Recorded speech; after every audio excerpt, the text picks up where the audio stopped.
Seselė, dabar apie žemiškus dalykus. Jūs negyvenate iš šventosios dvasios ir medikai, ir patarnavimai, elektra ir visi kiti dalykai kainuoja. Kiek kainuoja hospiso išlaikymas mėnesiui, kiek jūs gaunat garantuoto finansavimo, sakykime, iš ligonių kasų ir kokią dalį jūs privalot susirasti pačios? Na chwilę obecną przy tym standardzie naszych... Šiais laikais viskam brangstant, per mėnesį hospisui išlaikyti mums reikia bent 80 000 litų. Iš jų 40% mums skiria ligonių kasa. Kitą dalį tenka surinkti iš aukų. Būtent dėl šios priežasties šiandien esu šioje laidoje.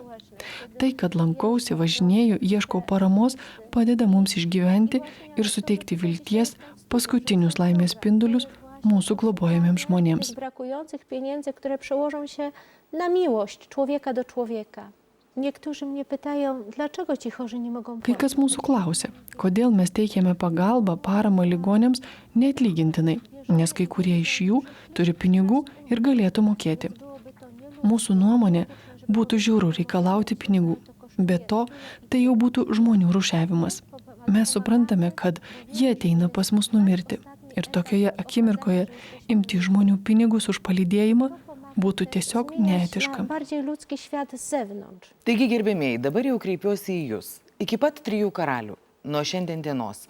Bėdų turgaus puslapyje www.bėduturgus.lt kaip mėnesio istorija yra įdėtas trumpas filmukas 2 minučių ir nedidelis aprašas apie šitą hospisą. Jūs galite paaukoti bet kokią sumą pinigų, pradedant nuo 5 litų, mažiau turbūt mokėti neapsimokėtų, nes dar bankas paima savo mokestį, tai visai jau nieko neliks. Ir kaip galėdami savo išgalėmis platinkit, prašau, savo draugams, galbūt užsienyje, galbūt kažkur, nepamirškite pavedimo pažymėti žodžiu hospisas. Tokiu būdu mes žinosime, kad šitos lėšos yra skirtos būtent hospisui ir tą sumą surinkę perduosim iš tikrųjų po naujųjų metų ir tas mėnuo jau hospiso pacientams ir svarbiausia seselėms bus lengvesnis.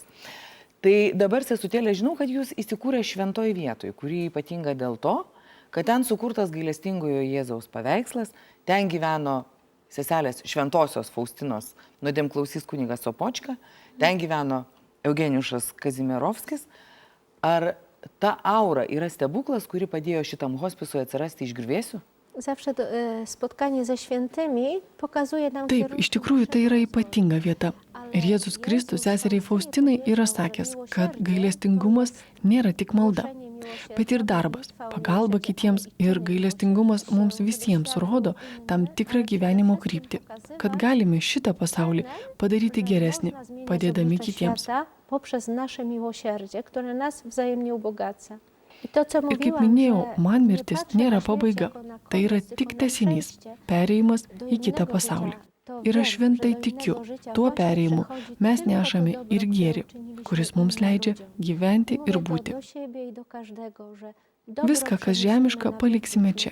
Į amžinybę išsinešime tik meilę artimiesiems ir pagalbą kitiems žmonėms. Wszystko zostawimy. Miłość do drugiego człowieka pójdzie z nami na wieczność. Tai dabar žiūrim antrą filmą apie tai, kokiu stebuklu tie namai atsirado. Gerai?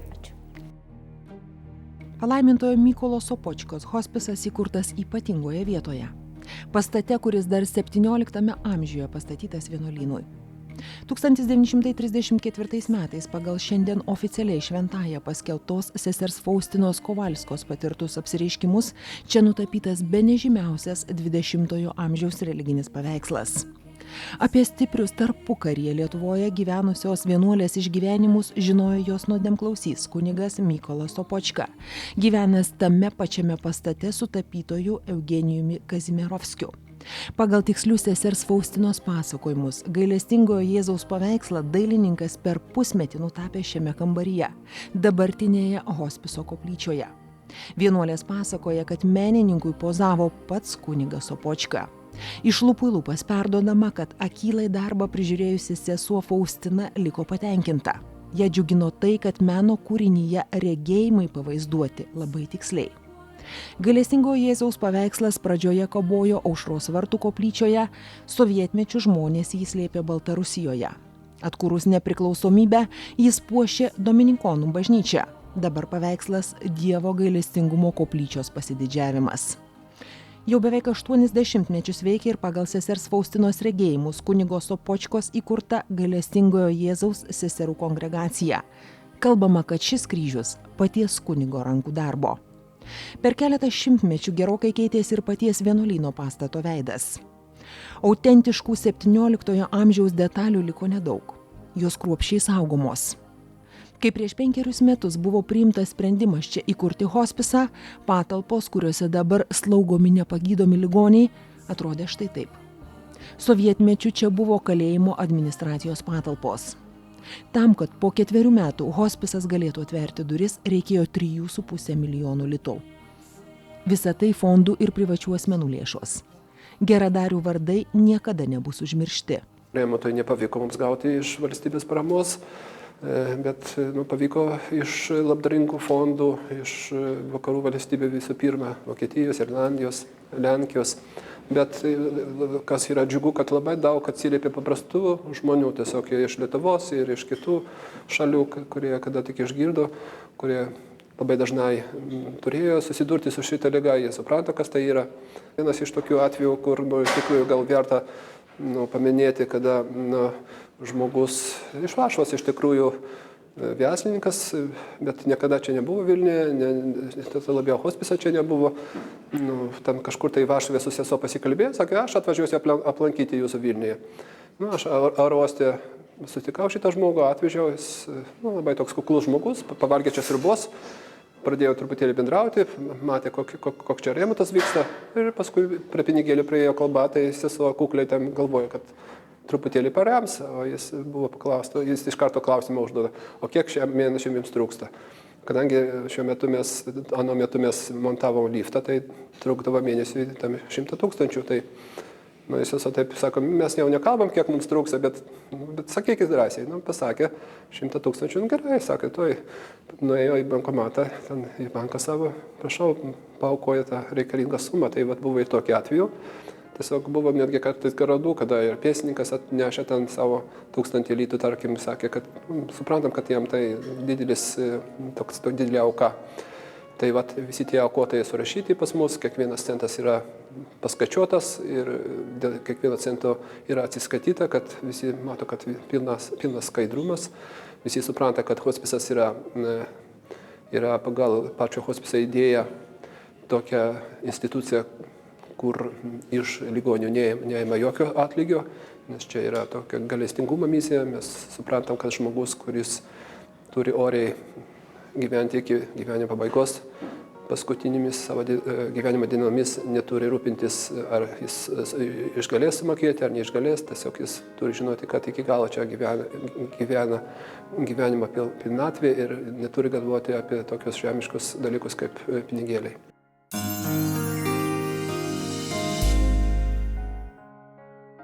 Prie kiekvienos lovos ne po kartą ar 2, o 10 sykių apsisuka vyriausia slaugos administratorė Ilona. Hospiso su valstybinėmis gydymo įstaigomis nėra ko lyginti, pripažįsta keletą dešimtmečių juose dirbusi moteris. Mes galim gal truputį daugiau tos šilumos, tos užuojautos skirti čia, negu kad valstybiniai ligoniniai, kada tu turi daugiau pacientų ir tu negali ne prie kiekvieno po kelis kartus per dieną prieiti.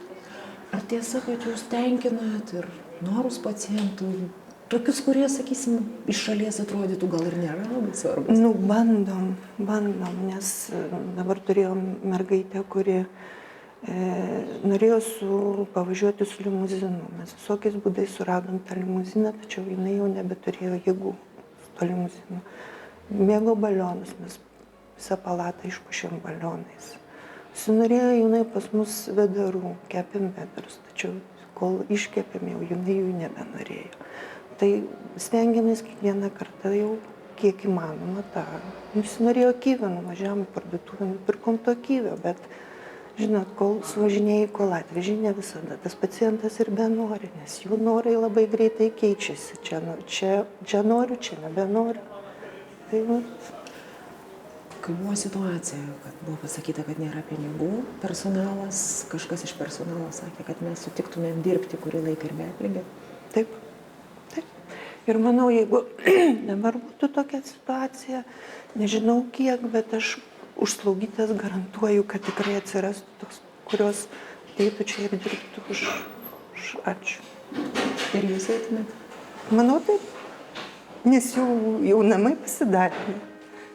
Mūsų pokalbis sudirbti, o ne kalbėti, kaip ji pati sako, įpratusi Ilona po akimirkos nutrūksta. Siaurą koridorių reikia užleisti naujam pacientui. Savo eilės jau laukia ir ligoniai namuose. Slaugytoja kruopščiai surenka krepšelį 37 metų Ingai. Su kaulų vėžiu 5 metus kovojanti, dabar jau neįgaliojo vežimėlyje sėdinti mama nusprendė, kad ji privalo iš hospiso sugrįžti į namus pas dukrą. Greta profesionalių slaugytojų kruopščiai dirba ir savanoriai. Maistą išnešioja vaikų globos namų auklėtinė. Netoliese esančių pataisos namų gyventojas padeda atlikti sunkius fizinius darbus. Kiti triūsia virtuvėje. Jie gamina tiesiog kulinarinius šedevrus iš produktų, kurių daugelį hospisų padovanoja žmonės. Nepavaišintas ar bent jau kava nepagirdytas, iš čia neišeina nei vienas svečias. Tarp gerokai vyresnių kolegių virtuvėje triūsia 16-metė Justina. Aš pagelbėjau ir čia, ir palatose, sako mergina. Būnu ten, kur labiausiai reikia. Čia niekas darbų neskirsto. Ši moteris dieną dirbo slaugytoja, vakare savanorė. Aš ateinu dažniausiai po pamokų ir būnu apie 4-5 valandas. Ir ką tu darai? Padedu virtuvėje paruošti maistą pacientams, vėliau einu pamaitinti, padedu, perrengti, nuprausti, pakeisti sauskelnes, kartais į lauką išeinam su pacientais. Kartais tiesiog pakalbėti arba net dviese patylėti būna. Tau ne per sunku psichologiškai?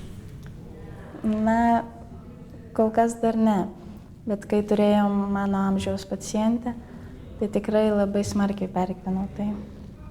Jos mirtį ir kol jinai čionais buvo, paskutiniam dienom pripažino mane geriausia draugė, tai tikrai vėliau skaudu buvo. Pradžioje tėvai buvo prieš, neslėpė mergina. Bet dabar jie manimi didžiuojasi. Mama čia apsilankė ir dėl savo baimių manęs atsiprašė. Mes čia kaip viena didelė šeima, šypteli. Kai laikiau egzaminus, visi iki vieno mane palaikė. Tada čia buvo daug žmonių, visas hospisas buvo pripildytas ir labai pergyvenau dėl egzaminų, nes tikrai daug laiko buvau čionais ir mažai laiko skiriau mokslams, tai paskutiniam naktim mokiausi. Ir kai jau nuėjau į egzaminą, grįžau po egzamino čionais, tai visi pacientai klausė, kaip ten buvo, kaip sekėsi, ir personalas, ir pacientai, ir sesės, visi jaudinosi, sakė, kad laikė kumščius už mane ir palaikė. Mes visi mirsime, kažkaip labai brandžiai apie mirtį kalba Justina. Svarbiausia, kad ilgame kelyje į nežinę kažkas tave laikytų už rankos. Mes visada ateinam su šypsenom, apkabinam, vakar net pacientai dėkoja, sakė, kad čia toks mielas personažas, kad ateina su šypsena, paglosto, priglaudžia.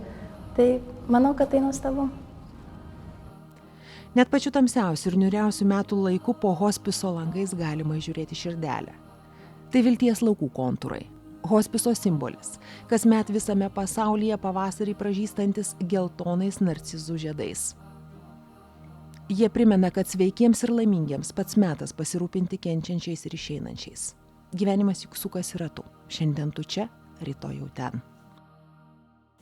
Gerbimieji, dabar jūs čia ekrano kampe laukelėje matote hospiso ženklą. Atkreipkite į jį dėmesį ir gerai įsidėmėkite, nes viskas, kas pažymėta šiuo ženklu, yra susijęs su šiuo konkrečiu pirmuoju ir kol kas vieninteliu hospisu Lietuvoje.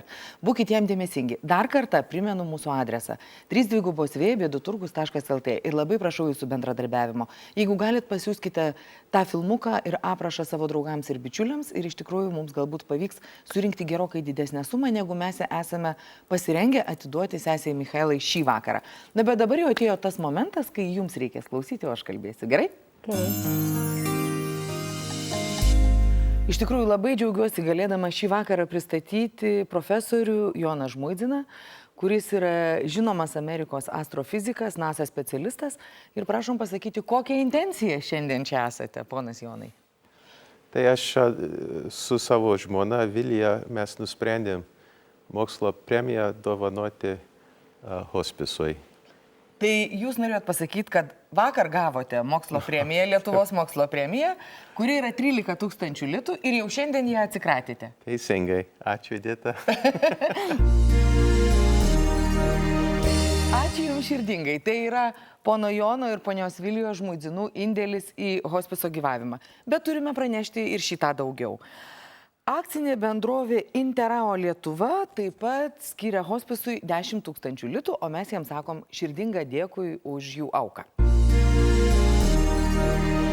Na ir žinoma, nuo šaly negalėjo likti bėdų turgaus fondas, taigi dar 10 000 litų pridedam iš visų jūsų aukų, skirtų iš 2% gyventojų pajamų mokesčio.